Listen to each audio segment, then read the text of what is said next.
This conference will now be recorded. As so far what I did, what I know that when you create a machine, then along with the machine there will be a disk and there is a NIC card and an IC, and that's the machine will be created in a subnet, and the subnet is created in a virtual network. So these things are associated with the machine, and you can put an NSG and you can put firewall, means along with the top of that. Okay.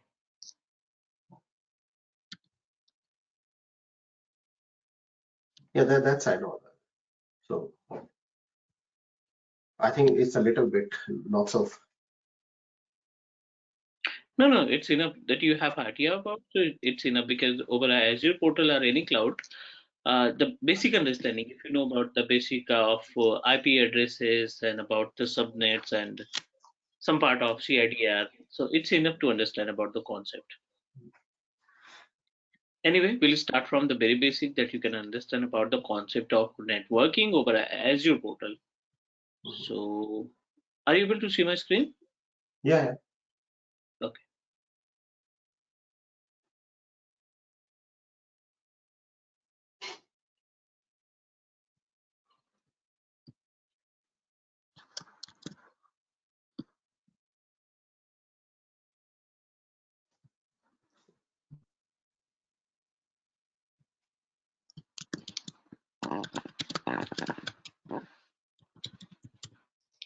So in case of networking, I'm going to start from the very basic, like as what are the prerequisite, means what are the basic requirements to manage the activity over Azure portal. So if you know about like what is IP, I'm just going to start from the very basic because it's really important to know about the base of networking, and then we'll move ourselves to portal and create our own network. What is IP address? Second, about IP class, range, subnet, means default subnet, and you can say that IP version. Third, we need to know about the gap between, means range of public IP and private IP. It's our responsibility to know about CRDR and subnetting. Then we'll move ourselves to Azure VNet, Azure VNet pairing,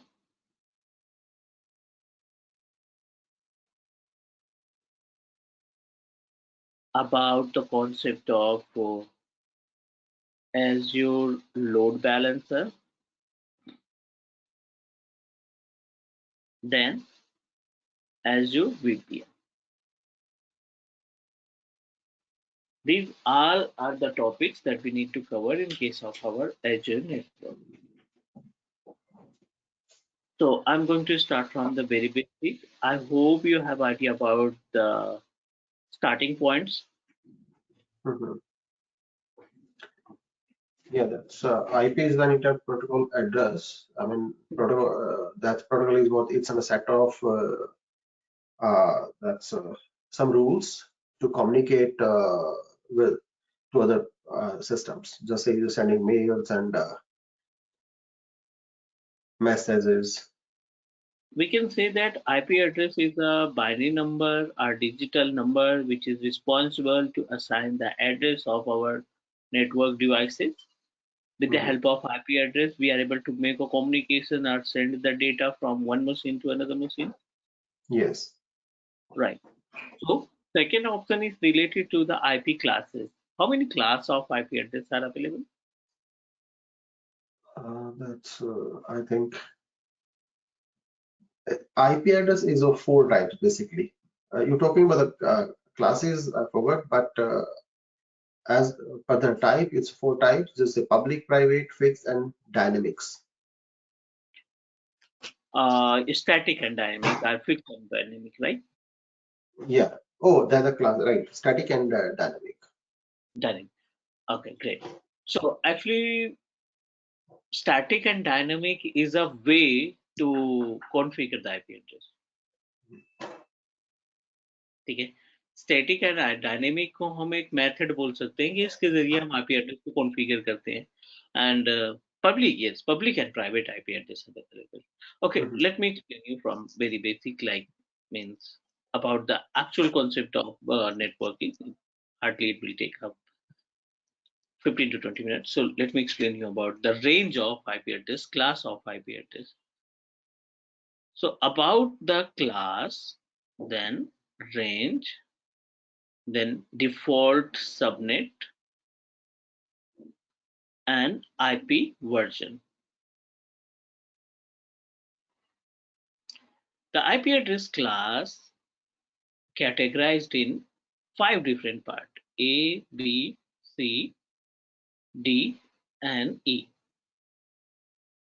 These all are the classes of our IP address. Range started from 0 to 126.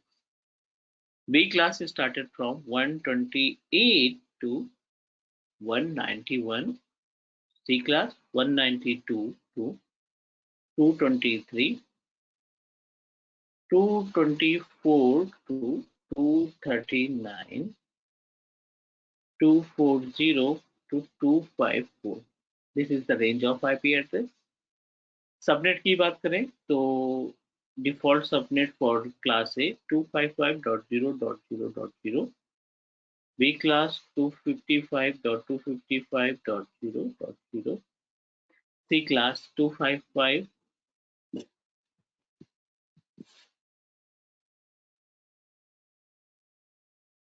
.255.255.0, and D class is applicable for multicasting,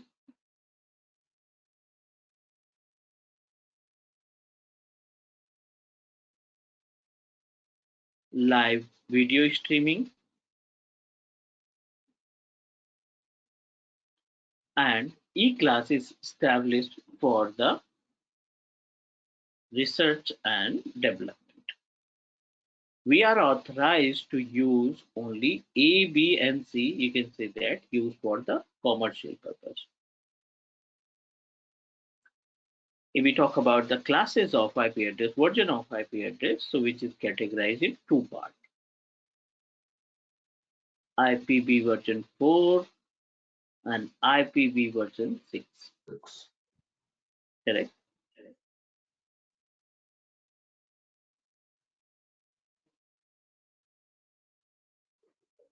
This is the actual, well, you can say that basic information about the IP address.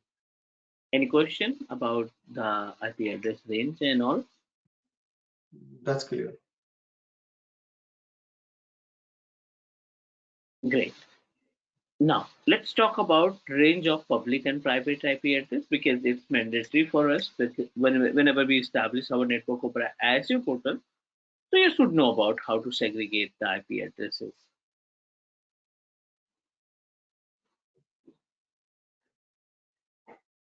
About IP range.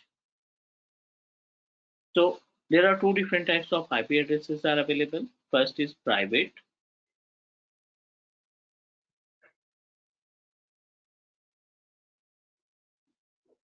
The private IP address range for A class is started from 10.0.0.0 to 10.255.255.255.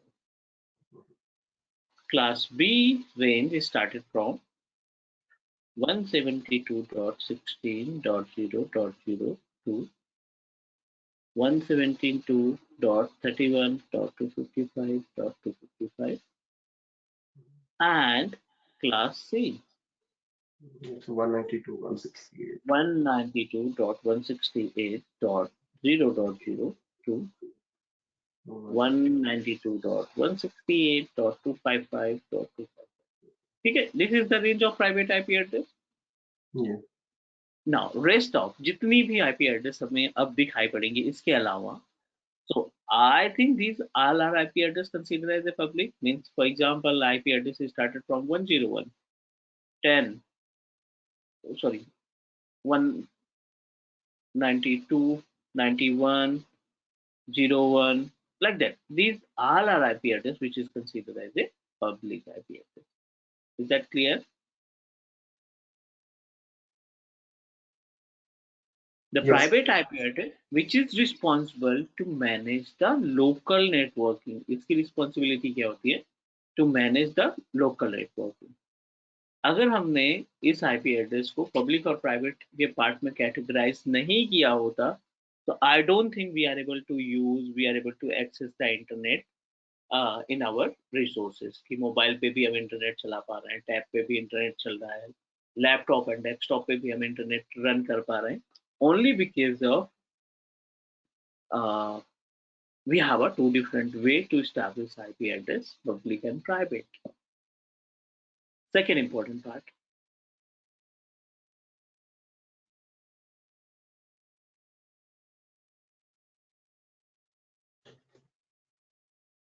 it's our responsibility to know about the calculation. The important thing is calculation of our IP addresses.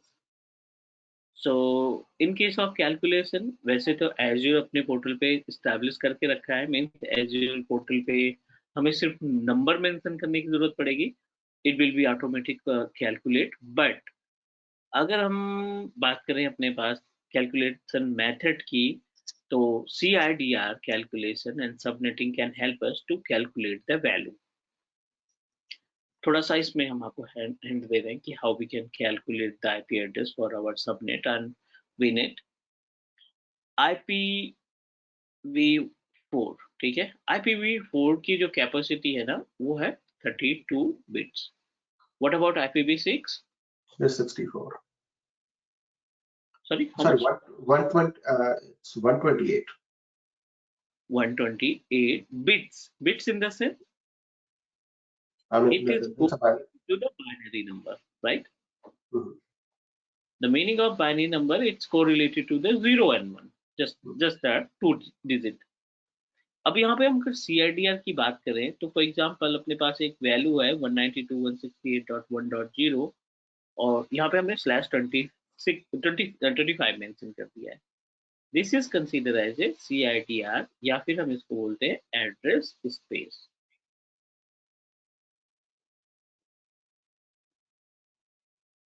It's our responsibility कि हम इसमें किस तरीके से calculate करेंगे, because आपको इसमें calculate क्या करना पड़ेगा. एक तो सबनेट हमें नहीं पता, हमें सबनेट कैलकुलेट करना है. दूसरा, I don't know about the IP address कि इसमें कितनी IP एड्रेस हमें यूज करने को मिलेगी. Usable IP address and subnet, ये दोनों क्वेश्चन मार्क है, we don't know. Our responsibility to calculate, हम इसमें कैलकुलेट करेंगे. Do you have any idea about how to calculate?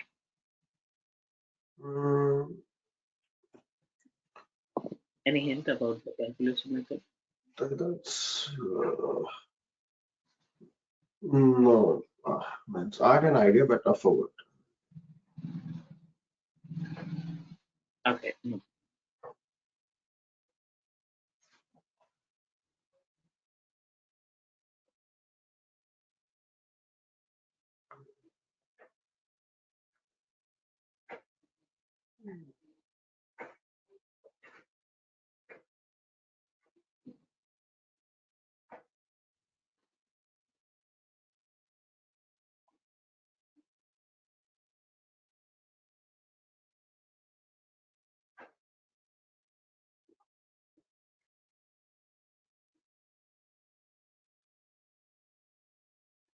I think it's 25 means is number of bits in this address is 25.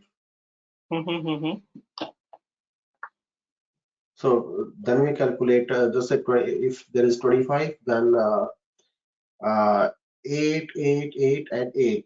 we cannot use 32. We use, instead of 32, we use only 25, and the All right. rest will be 000. I think Brilliant. that it's not that thing, as I remember. Correct. Okay, so let me check one example to calculate this value. Although Azure will give us option to calculate by self, उसमें हमें कोई भी अपनी तरफ से calculation method के इस्तेमाल करने की रिक्वायरमेंट नहीं रहेगी, but you should know about कि what exactly happen in back end, किस तरीके से कैलकुलेट करेगा वो हमें एटलीस्ट मालूम होना चाहिए. Mhm.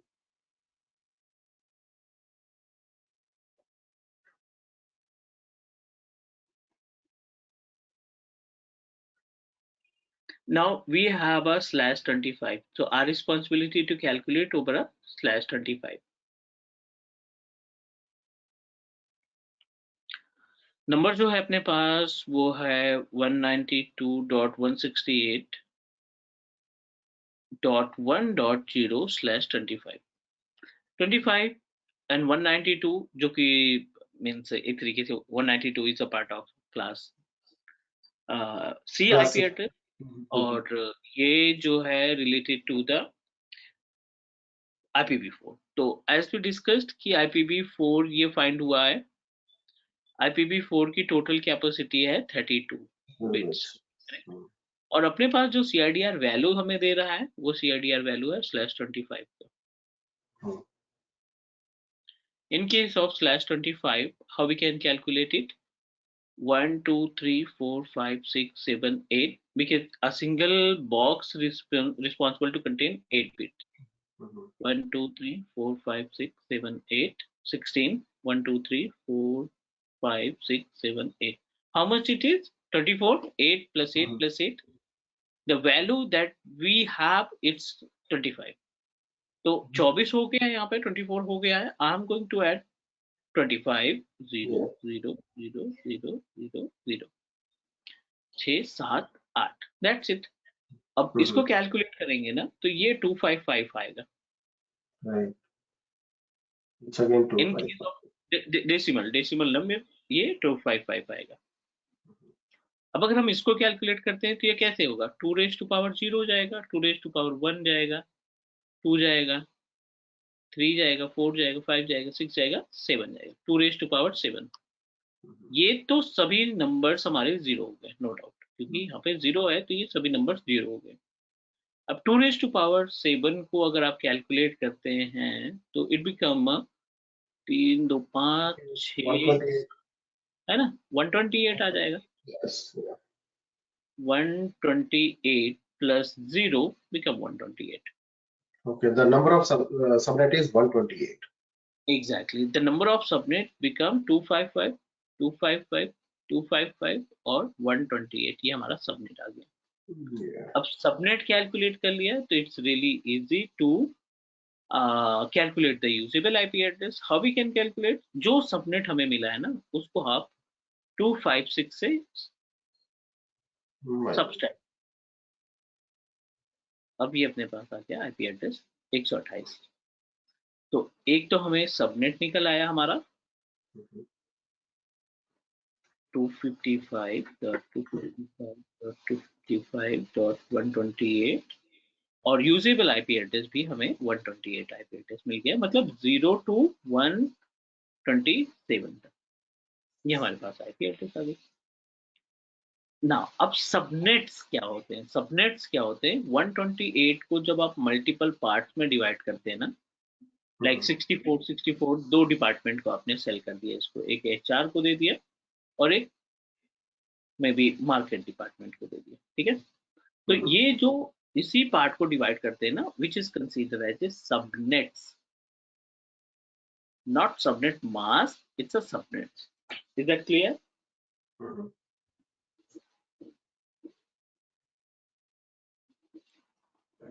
So what I'm going to do, I'm just going to create one VNet over Azure portal. एक VNet क्रिएट कर लेते हैं Azure पोर्टल के ऊपर. Mhm.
Let me create one VNet, और VNet create करने के लिए we just need to click networking. पहला ये ऑप्शन है अपने पास वर्चुअल नेटवर्क पे क्लिक करने के बाद create virtual network. Select your subscription. So I'm going to proceed with our on subscription. AVD class is our container name. कोई सा भी नाम दे देते हैं, class name. Okay. Central US is our location. IP address. This is the panel जो अभी हमने calculate किया ना, ये वो पैनल है जहाँ पे हमें अपने कैलकुलेशन मेथड को इन्वॉल्व करना. One more point, just wanted to add. Not in case of only Azure portal. किसी भी क्लाउड प्रोवाइडर पे अगर आप नेटवर्क अपना खुद का इस्टेब्लिश करेंगे ना, तो we have a two different way to establish our network.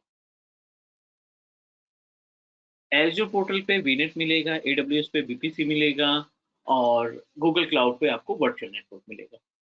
तीनों जगह पे सेम ही एक्टिविटी रहती है, बट जस्ट नेम डिफरेंट रहता है, प्रोसीजर अलग रहता है टू इम्प्लीमेंट. वीनेट के केस में एक है अपने पास जिसको हम बोलते हैं default VNet. Okay, this is our default VNet. और दूसरा create your own VNet.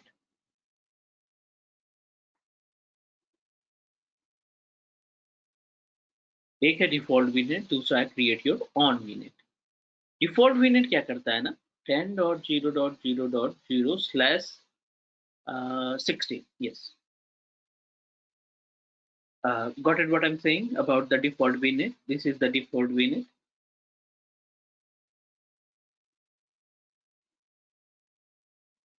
So can you hear me? Yes. Oh, sorry, I muted. अच्छा ठीक है. सो एक्चुअली क्या होता है ना कि किसी भी क्लाउड प्रोवाइडर की बात करें, नॉट ओनली द Azure, बंदा जब पहली बार साइन अप करता है ना पोर्टल के ऊपर, वो कुछ करे ना करे वर्चुअल मशीन जरूर बनाता है. Is that clear? मतलब सबसे पहले डे वन की बात करें, मीन्स जब भी हमने पहली बार साइन अप किया था Azure पोर्टल के ऊपर, सबसे पहला एजेंडा ये था कि वर्चुअल मशीन बना के देखते हैं किस तरीके से काम करती है. एंड थिंक अबाउट, अगर ये क्लाउड प्रोवाइडर्स पहले ये बोलती है कि पहले आप वीनेट पढ़ो और वीनेट को क्रिएट करो, देन वर्चुअल मशीन क्रिएट कर पाओगे, तो आई थिंक बहुत सारे कस्टमर, बहुत सारे यूजर, बहुत सारे स्टूडेंट वो क्लाउड पे मूव ही ना करते, या मूव भी करते तो बहुत ज्यादा टाइम लगा करके. Got it what I am saying? Yes. Just psychological impact पड़ जाता है. अच्छा, VM बनाने के लिए पहले वीनेट पढ़ो, ये करो, वो करो. और जब स्टार्टिंग थी ना, तो उतने ज्यादा ऑप्शन नहीं थे अपने पास चीजों को रीड करने के लिए. माइक्रोसॉफ्ट के डॉक्यूमेंट थे, गूगल के डॉक्यूमेंट थे, अमेजन के डॉक्यूमेंट थे, और ये डॉक्यूमेंट कोई भी नहीं प्रेफर करना चाहता कि उसको पढ़ कर कंपेयर करें. सबसे बेस्ट डॉक्यूमेंट इनके माने जाते हैं जो ये खुद प्रोवाइड करते हैं, बट इतना ज्यादा डीप या इतना ज्यादा उसमें कंटेंट रहता है कि मीन्स माइक्रोसॉफ्ट की खुद की कॉपी की बात करें, खुद के डॉक्यूमेंट की बात करें, तो लगभग 1200 से 1300 पेजेस है इसमें. तो इट्स रियली डिफिकल्ट कि हम इतने ज्यादा पेजेस को पढ़ पाएंगे, राइट? सो इन्होंने क्या किया कि ठीक है, कोई भी कस्टमर, कोई भी इंजीनियर या फिर कोई भी यूजर वो VM बना सकता है, उनके लिए हमने एक डिफॉल्ट VNet बना के रख दिया है. बट Azure या कोई भी क्लाउड प्रोवाइडर आपको प्रेफर नहीं करता कि आप प्रोडक्शन इन्वायरमेंट में इनके VNet का इस्तेमाल करें या फिर डिफॉल्ट VNet का इस्तेमाल करें. नुकसान क्या है इससे? अब देखिए /16, तो मीनिंग ऑफ /16 का ये हुआ 65,536 IP address, huge amount of IP address. ये आपको बेवजह दे रहे हैं, मीन्स 65,536 IP एड्रेस प्रोवाइड कर रहे हैं. इस /16 को अगर हम कैलकुलेट करते हैं तो इतनी IP एड्रेसेस हमें मिल जाएगी. हमें मशीन कितनी लगानी है? हमें मशीन लगानी है 4 या 5. Just wanted to create 3 different VMs. हमें 3 VMs क्रिएट करनी है और हमें इतनी IP एड्रेस हमारे पास अवेलेबल है. तो इससे नुकसान क्या है? एक तो आपका रेंट जाएगा, I am talking about the bill for this particular IP address. दूसरा, सिक्योरिटी ब्रीचेस के चांसेस ज्यादा हो जाए. तो हमें जितनी IP एड्रेस की नीड है, एटलीस्ट उतनी नहीं तो कम से कम उसके आसपास ही IP एड्रेस हमारे पास होनी चाहिए. Is that clear? Then Azure establish, cloud provider establish कि ठीक है, आप ना डिफॉल्ट को मत यूज करो। आप डिफॉल्ट आईपी एड्रेस को मत यूज करो, you can create your on IP address, ताकि आप अपने रिक्वायरमेंट के हिसाब से अपना सबनेट डिसाइड कर सको। So whenever we proceed by on, तो हमें बताया कि 192.168.1.0, अगर हम यहाँ पे /25 करेंगे तो हमें 128 आईपी एड्रेस मिलेगी। अगर हम यहाँ पे /27 इस्टेब्लिश करेंगे तो हमें 32 आईपी एड्रेस मिलेगी। अगर हम यहाँ पे इसको 28 कर देंगे तो 16 आईपी एड्रेस मिलेगा। इम्पोर्टेंट कि एटलीस्ट 65,000 आईपी एड्रेस से 15 आईपी, 16 आईपी या 10 आईपी तो बेटर है, कि एटलीस्ट उतना ज्यादा चार्जेस नहीं लगेंगे जितना हमारा डिफॉल्ट भी नहीं देंगे। करेक्ट। अब आप पोर्टल पे देखेंगे ना, तो ये आपको दे रहा है 65,536 एड्रेस। नहीं चाहिए हमें इतना IP address, right? So that's why I'm just going to add my own IP address 192.168.1.0 कर देते हैं, और यहाँ पे हम दे देते हैं 25। तो हमें जो एड्रेस स्पेस मिलेगा ना, वो मिलेगा 128 के अकॉर्डिंग, जैसा कि हमने कैलकुलेट किया था। /25 का हमने कैलकुलेट किया था, 128 आईपी एड्रेस हमें मिल गया था इसमें। अगेन ये एड्रेस स्पेस है, this is the main value of our IP addresses. अब अपने पास क्या है? सबनेट्स। अब आप इसमें क्या करेंगे? सबनेट्स को ऐड करेंगे अपनी तरफ से। सो सबनेट ऐड करने का मतलब है we just need to click add subnet. कितने नंबर ऑफ सबनेट बनाना चाहते हैं? तो हम इस पूरे एड्रेस को 2 डिपार्टमेंट के लिए बनाना चाहते हैं। एक HR department 192.168.1.0। Total address space कितना है अपने पास? 128। अगर हमें इसको 2 डिपार्टमेंट के लिए बांटना है तो please make it 26। 59 + 5 64 IP address आपके एक डिपार्टमेंट के लिए, एचआर के लिए, और इतना जो आईपी एड्रेस रिमेनिंग बचा है वो हम अपने अगले डिपार्टमेंट के लिए असाइन कर सकते हैं। बट एज्यूर पोर्टल पे जब भी हम सबनेट्स बनाते हैं, ठीक है ना, जब भी हम सबनेट्स बनाते हैं, हर एक सबनेट में से एज्यूर 5 आईपी एड्रेस को रिजर्व कर लेगा अपने खुद के यूज के लिए।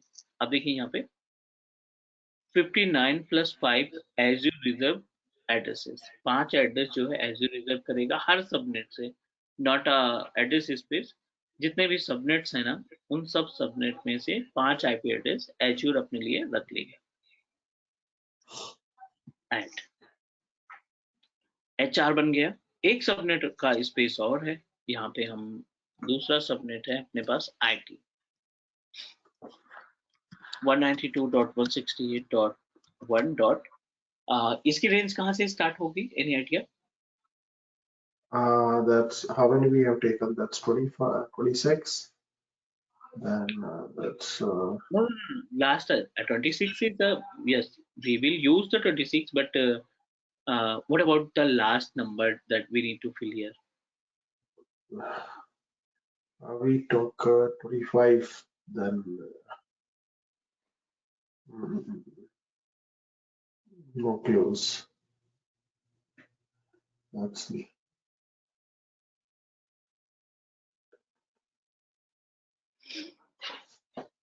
25.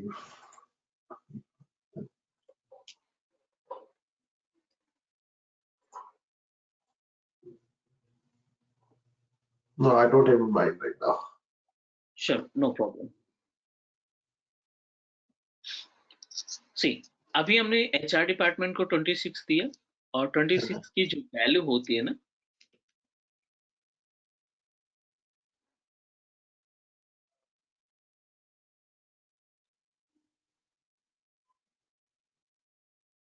/25, this is the address space. HR के लिए हमने डिसाइड कर दिया 1.0/26। /26 को कैलकुलेट करने के बाद हमें 64 आईपी एड्रेस मिल रहा है, राइट? और ये होता है 0 to 63 एज इट इज।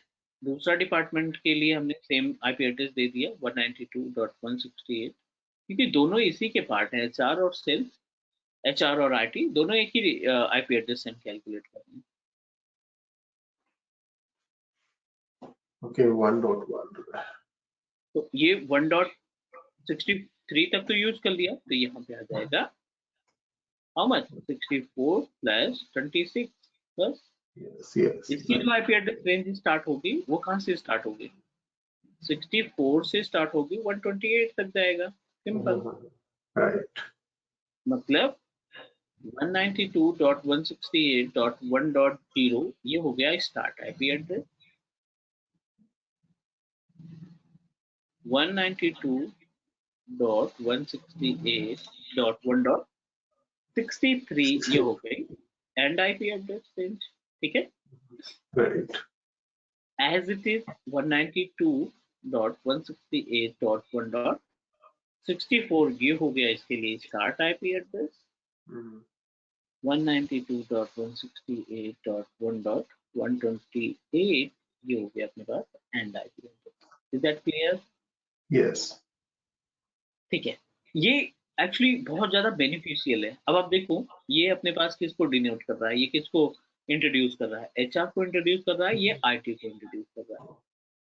जब आप एचआर में कोई मशीन ऐड करोगे, फॉर एग्जांपल आपने एचआर में एक मशीनें ऐड कर दी 3-4, ठीक है, और आपने सेल आईटी डिपार्टमेंट में भी कुछ इंस्टेंसेस लगा दिए, वर्चुअल मशीन लगा दिए, तो आपको क्लाइंट से पूछना नहीं पड़ेगा कि आप कौन से डिपार्टमेंट से बिलोंग करते हैं।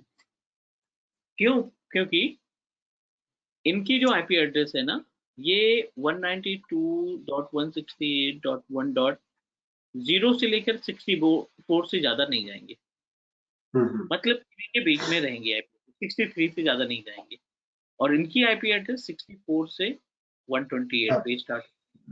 अब किसी सिस्टम की आईपी एड्रेस हमें मिल रही है 68, तो हमें बोलना नहीं पड़ेगा, बिकॉज ये खुद ही आइडेंटिफाई कर रहा है कि ये आईटी डिपार्टमेंट है, और ये खुद आइडेंटिफाई कर रहा है अगर 35 आईपी एड्रेस मिल रहा है किसी को, तो ये जाहिर सी बात है आंख बंद करके हम बोल सकते हैं कि नहीं, this is from HR department, ठीक है। तो कहीं ना कहीं ये भी बेनिफिट होता है कि जब आप अपने रियल इन्वायरमेंट में सेटअप को स्टैब्लिश करते हैं ना, बीनेट को स्टैब्लिश करते हैं, तो कोशिश ये करनी चाहिए कि different different partition address space का पार्टीशन क्रिएट करें और उनमें फिर इंस्टेंसेस को टैग करें। तो जाहिर सी बात है यहाँ पे आप लगा दोगे 64 प्लस 26, है ना, यहाँ पे 59 प्लस 5, यहाँ पे 59 प्लस 5, 128 को हमने दो पार्ट में कैटेगराइज कर दिया, एक एचआर के लिए, एक आईटी डिपार्टमेंट के लिए। नेक्स्ट नेक्स्ट और क्रिएट कर दिया। पहला स्टेप हमने प्रोसीड किया to create the virtual network. Second step में हम क्या करेंगे, इसके अंदर इंस्टेंस को टैग करेंगे।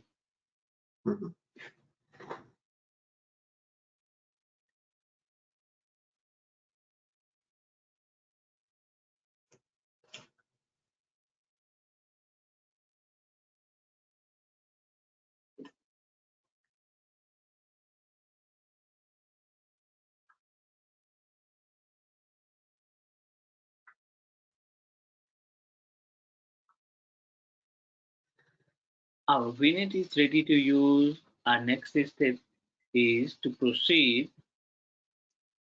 यहाँ पे हम एक इंस्टेंस ऐड करते हैं, बट मेक श्योर कि आपका जो VNet है सेंट्रल यूएस एवीडी क्लास। अब आप इंस्टेंस पे क्लिक करिए, वर्चुअल मशीन पे क्लिक करेंगे, क्रिएट पे जाएंगे। I don't want to use the default VNet क्योंकि हमने अपना खुद का VNet एस्टैब्लिश कर लिया है।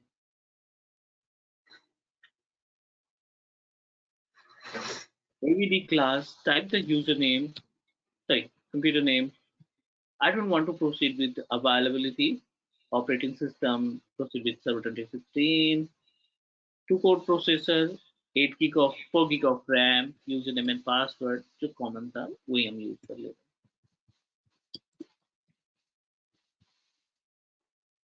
हैं। Create 9 mandatory.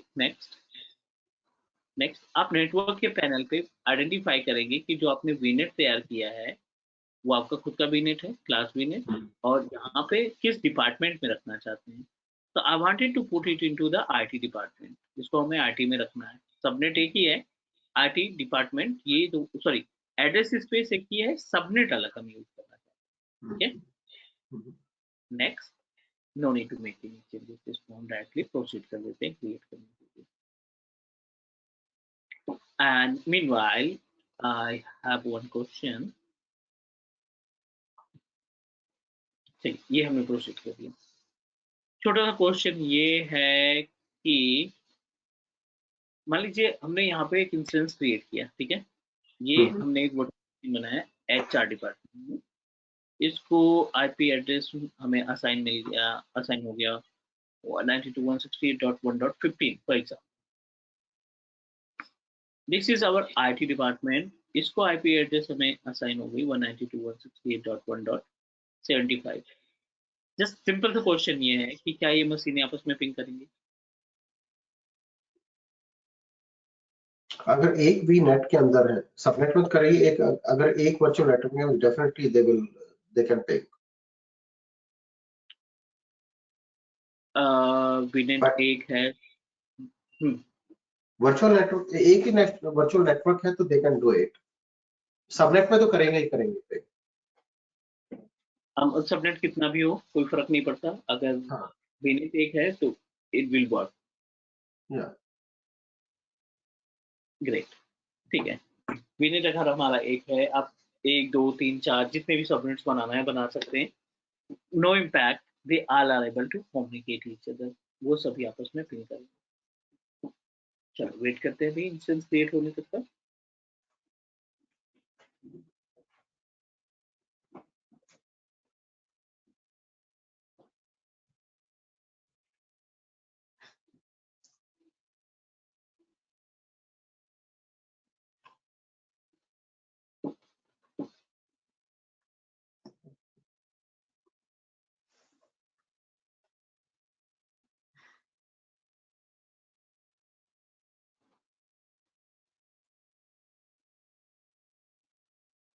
Our instance is ready to use.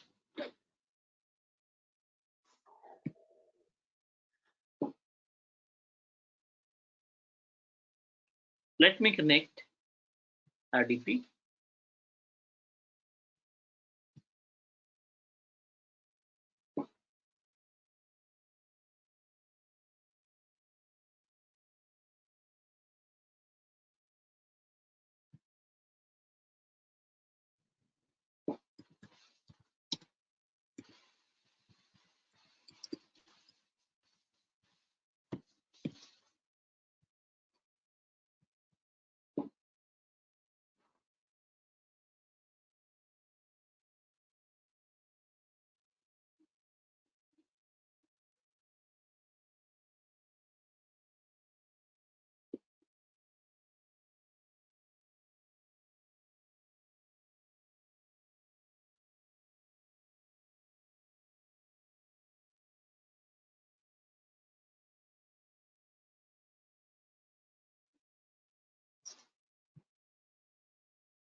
ठीक है. ये अपने पास इंस्टेंस रेडी हो चुका है. Let me check the private IP address. IP config. और यहाँ पे हमें एक IP एड्रेस असाइन हो रही है 192.168.1.68. करेक्ट. क्योंकि 5 IP एड्रेस तो इसने रिजर्व कर लिया. राइट, और 65 IP एड्रेस इन्होंने गेटवे के लिए असाइन कर दिया कि at least we will use a 65 IP address for the gateway purpose, and उसके बाद जो IP address है इन्होंने रिजर्व कर लिया. That's why we started from 68. Is it okay? Yes. ठीक है. Next, this is the concept of VNet. और VNet के अंदर कुछ components हैं, कुछ services हैं जो हमें मालूम होनी चाहिए, like as a CIDR calculation method. We should know about कि हर एक सबनेट में से Azure जो है 5 IP एड्रेस को रिजर्व कर लेगा to provide the access of our internal devices. जो भी इन्होंने internal devices लगा रखा है बैकएंड में, उन devices को IP एड्रेसेस प्रोवाइड करने के लिए ये क्या इस्तेमाल करेंगे, 5 different IP एड्रेस का यूसेज करेंगे. Any question about the VNet? Not yet. Okay, so अब प्रैक्टिस करना, प्रैक्टिकल करना, उसके बाद फिर अगर कुछ लगता है तो हम लोग कल की क्लास में डिस्कस कर लेंगे, कोई दिक्कत नहीं. Now, one more point, just wanted to give you some points that you need to read by self, ताकि आपका जो कॉन्सेप्ट है क्लियर हो सके. अगला जो अपने पास ऑप्शन है वो है Azure VNet पेयरिंग. ये आपको अपनी तरफ से तैयार करना पड़ेगा. I am just giving you hint, type of hint कि ये काम क्या करता है. हमने बनाया एक VNet with name of class VNet और another VNet that we have with name of training VNet, for example.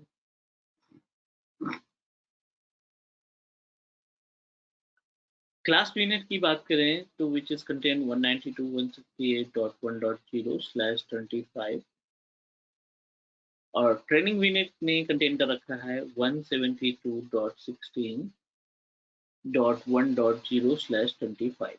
ठीक है. अब इसके अंदर जब आप इंस्टेंसेस बनाएंगे तो अकॉर्डिंग टू द सबनेट इसको IP एड्रेस 192 की असाइन होगी. यहाँ पे जो IP एड्रेस असाइनमेंट होगा वो होगा 172 का. आई डोंट थिंक कि क्रॉस कनेक्शन इनके बीच में हो पाएगा. अगर दो क्लास IP एड्रेस अलग अलग है तो क्या इसमें पिंग हो सकता है? No. Not possible. तो इस इन्वायरमेंट को आपस में जोड़ने के लिए एक सर्विस हमें कॉन्फ़िगर करनी होगी जिसको हम बोलते हैं VNet pairing. By using the VNet pairing आप किसी भी क्लास की IP एड्रेस किसी भी लोकेशन में रन करने वाले सबनेट या किसी भी रीजन या अकाउंट में अगर आपने VNet क्रिएट कर रखा है और उनके बीच में आप आपस में कम्युनिकेट एस्टैब्लिश करना चाहते हैं तो VNet pairing can help. This is our agenda for next day. आप इसमें जो भी कंपोनेंट है वो आप देख लेना. एनएसजी हम पहले ही बात कर चुके हैं नेटवर्क सिक्योरिटी ग्रुप के बारे में. तो VNet पेयरिंग खत्म करने के बाद हम लोग बैस्टियन पढ़ेंगे. बैस्टियन इंपॉर्टेंट है. और बैस्टियन के बाद फिर लोड बैलेंसर. लोड बैलेंसर के बाद अपना आएगा BPN concept. Okay. Any question about today's class? Let me do the practice.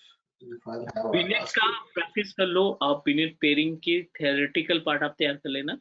बाकी क्वेश्चन होगा वो हम लोग कल डिस्कस कर लेंगे. Okay. Is it okay? Okay.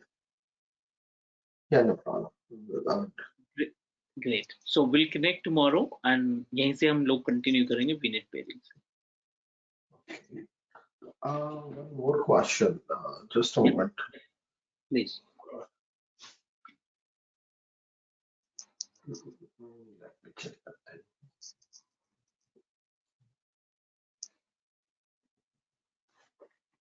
I think we can stop the recording because that's Okay.